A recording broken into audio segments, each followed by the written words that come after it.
চুন সুরকির গাঁথনি এখনো প্রায় দাঁড়িয়ে আছে অক্ষত অবস্থায়। অনেকগুলা পিলার, যেটা এখানে আসতে কিন্তু অনেক ভয় ভয় লাগে।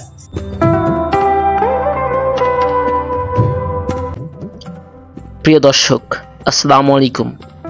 আমরা যাচ্ছি আরো একটা জমিদার বাড়ি। সবুজ শ্যামল রাস্তা ধরে আমাদের গন্তব্য জমিদার বাড়ি। ইতিমধ্যে আমরা দেখিয়েছি কয়েকটি জমিদার বাড়ি। আসলে পাবনা এমন একটি জেলা যেখানে পরতে পরতে লুকিয়ে আছে ইতিহাস, আর তাই সে ইতিহাস নিয়েই আপনাদের মাঝে বারবার ফিরে আসি।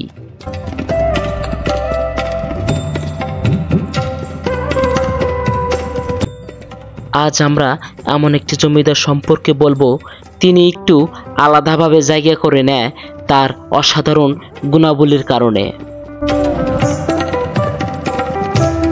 কারণ তার জমিদারি আমলেই উক্ত জমিদারি আরো বিশাল আকারে বৃদ্ধি পেতে শুরু করে। হ্যাঁ প্রিয় দর্শক, আমরা উপস্থিত আছি তাঁতিবদ্ধ জমিদার বাড়ি, যেটা বাংলাদেশের পাবনা জেলায় সুজানগর উপজেলার তাঁতিবদ্ধ নামক গ্রামে অবস্থিত এক ঐতিহাসিক জমিদার বাড়ি।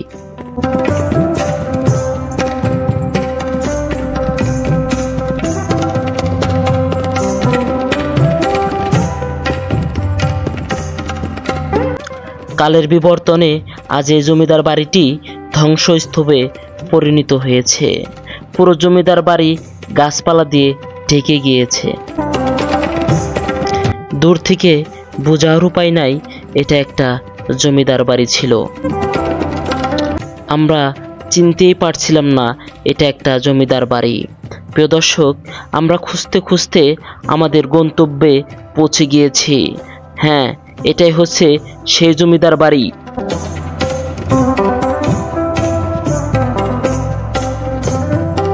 উক্ত জমিদার বাড়ি থেকে এই জমিদার বাড়ি বংশের তৈরি করা মঠ বিজয়বাবুর মঠ জনসাধারণের কাছে বেশ পরিচিত।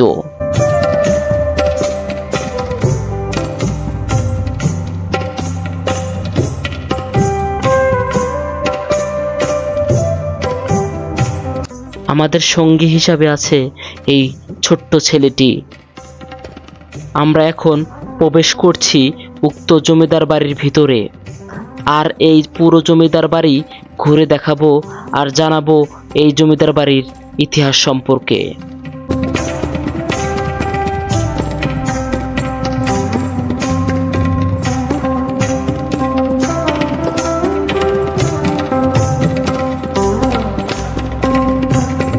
আর এখন আমরা অবস্থান করছি একদম এই জমিদারের বাড়ির ভিতরে, যেটা দেখতে পাচ্ছেন। দেখো অনেকগুলা পিলার, যেটা এখানে আসতে কিন্তু অনেক ভয় ভয় লাগে।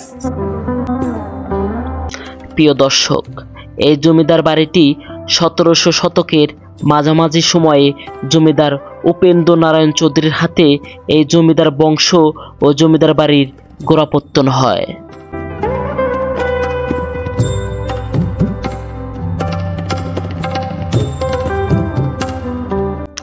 এরপর থেকে একে একে এই জমিদার বংশধররা উক্ত জমিদারি তাদের নিজ গুণাবলীর মাধ্যমে পরিচালনা করতে থাকেন।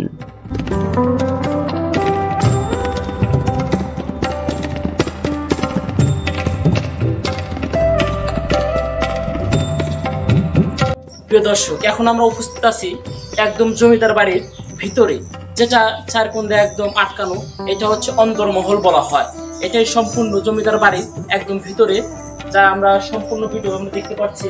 চার সাইডে আপনার একদম বিল্ডিং গুলো রয়েছে। আর এটা কিন্তু এই জমিদার বাড়ির ইতিহাসে বিজয় গোবিন্দ চৌধুরীর নামটি একটু আলাদাভাবে জায়গা করে নেয় তার অসাধারণ গুণাবলীর কারণে। কয়েকটা জমিদার বাড়ি দেখেছি, সেগুলোর প্রায় ছাদ বিধ্বস্ত অবস্থায়, কোনোটারই ছাদ নাই। কিন্তু এটা দেখতে পারলাম এটা বিশাল এরিয়া ধরে একটা জমিদার বাড়ি, যেখানে এখনো ছাদে প্রায় লটগুলা দেখা যায়। চুন সুরকির গাঁথনি এখনো প্রায় দাঁড়িয়ে আছে অক্ষত অবস্থায়। বিজয় গোবিন্দ চৌধুরী তিনি তার জমিদারি কঠোর নিয়ম এবং উদারতার মাধ্যমে পরিচালনা করে প্রজাদের কাছে সুপরিচিত হয়ে ওঠেন। তিনি সামর্থ্যবান প্রজাদের কাছ থেকে নিয়ম মাফিক খাজনা আদায় করতেন, যাতে কোনো রকম ছাড় দিতেন না। আবার যারা অসামর্থ্যবান প্রজা, তাদের কাছ থেকে তিনি জোর করে কোনো খাজনা আদায় করতেন না, উল্টো তাদের খাজনাগুলো মাফ করে দিতেন। আর এই জমিদার বাড়ি কালের সাক্ষী হয়ে এখনো আমাদের মাঝে বিদ্যমান। আর সেই ক্ষমতাবান জমিদার বাড়িটি আজ গাছপালা দিয়ে একদম জরাজীর্ণ অবস্থায় রয়েছে।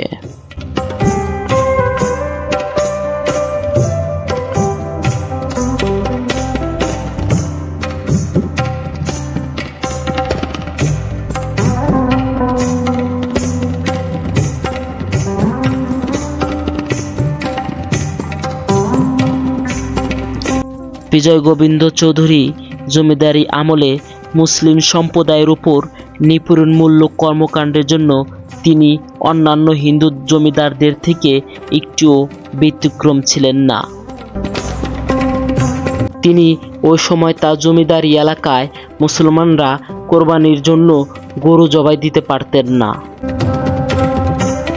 এছাড়াও মুসলমানদের অন্যান্য ধর্মীয় অনুষ্ঠানের উপর ছিল নিষেধাজ্ঞা।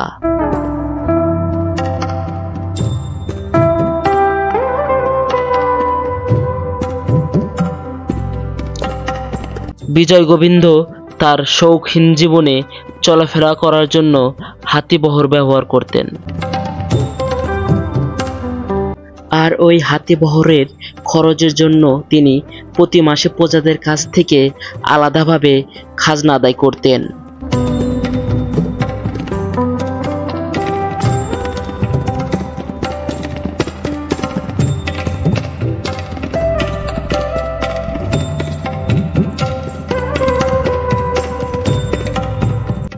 প্রিয় দর্শক, এই ছেলেটি আমাদের জানালো এই জমিদার বাড়িতে একটা শ্মশান ঘাট আছে, যেখানে সেই জমিদারের বংশধররা মারা গেলে সেখানে পুরানো হতো। আর তাই সেই ছেলেটির পিছনে পিছনে আমরা রওনা হলাম।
প্রিয় দর্শক, আমি যে এখন বর্তমানে যে স্থানে দাঁড়িয়ে আছি, এটা সে সময়কার জমিদারের এখানে আপনার শ্মশান ছিল। আপনার সেই সময় মানুষ মরলে এখানে তারা আপনার সেই মৃত্যু কাজ সম্পূর্ণ করতো, এখানেই তাদের পুরানো হতো বলে আমরা জানতে পারি।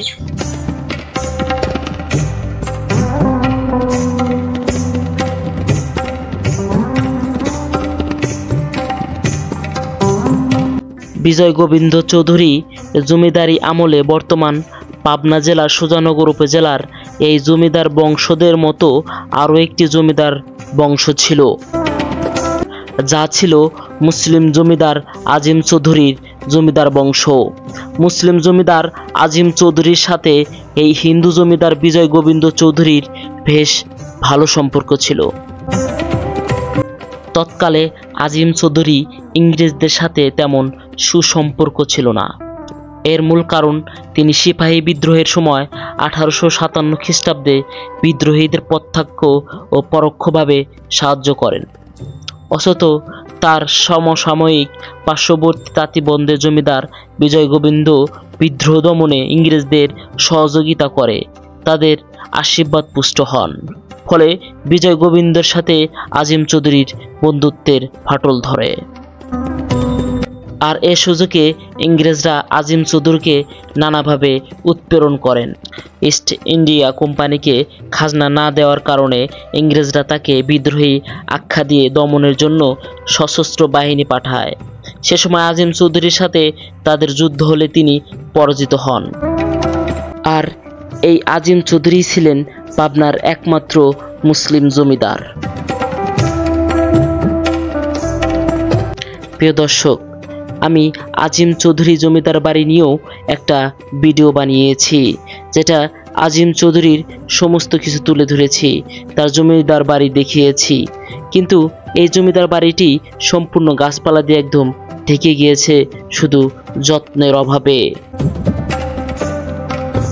কয়েকদিন আগে যে ঘূর্ণিঝড়টা হয়েছে, সেই ঘূর্ণিঝড়ের ফলে এই জমিদার বাড়ির কিছু অংশ ভেঙে গিয়েছে, যেটা আপনারা দেখতে পাচ্ছেন।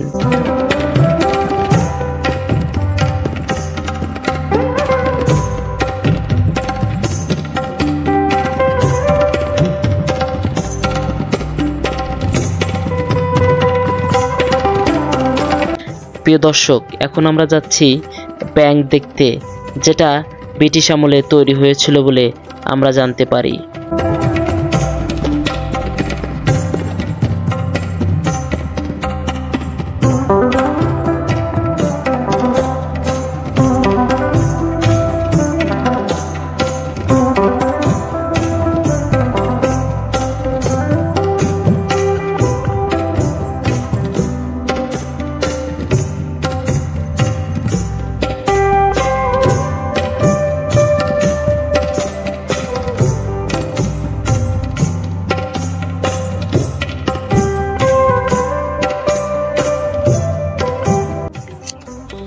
এখন আমরা দাঁড়িয়ে আছি আপনার তাঁতিবন্ধ স্বাস্থ্য উপজেলা কমপ্লেক্স কেন্দ্রে।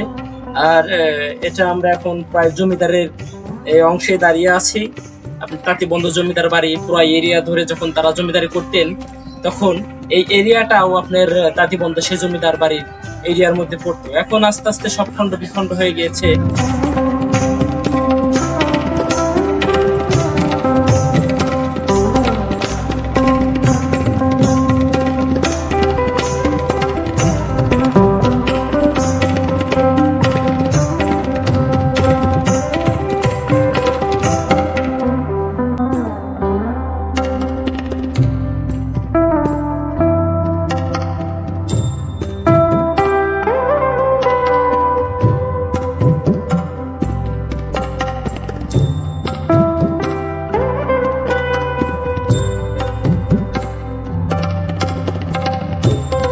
প্রিয় দর্শক, এটাই হচ্ছে সেই ব্রিটিশদের ব্যাংক।